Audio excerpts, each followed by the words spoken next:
quais são as principais medicações que a gente vai utilizar nessas situações. Então, tem dois grandes grupos de medicações que a gente precisa conhecer e ficar bem atento, né? Quando eu falo, por exemplo, de transtorno de déficit de atenção e hiperatividade, as medicações mais utilizadas, que a gente mais conhece, aí por nome comercial inclusive, né, é o metilfenidato. E ele está ali tá dentro de um grupo de medicações que são as anfetaminas. Então, a droga anfetamina, né, e aí eu estou usando o termo droga porque as medicações são drogas, né? Uhum. Isso tem que ficar bem claro para toda a audiência, né? Medicação é droga, por isso vendida na drogaria, né? E tem efeitos que a gente quer, que são efeitos positivos, e tem efeitos adversos. Então, para hiperatividade, déficit de atenção e hiperatividade, é muito comum o uso de anfetaminas, o uso de metilfenidato. E num outro espectro, né, quando a gente está falando de ansiedade, a gente tem outras medicações que podem ser utilizadas e as que mais nos preocupam do ponto de vista médico são as benzodiazepinas, ou os benzodiazepínicos, né? Uma das mais comuns é o clonazepam, o diazepam, né? São medicações que são utilizadas nesse sentido.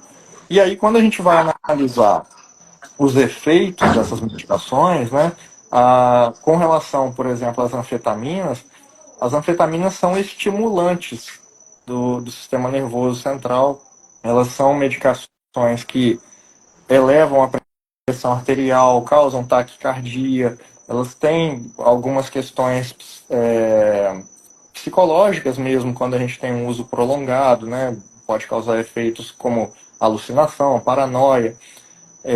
E perda de sono, perda do apetite, esses são efeitos das anfetaminas de uma forma geral.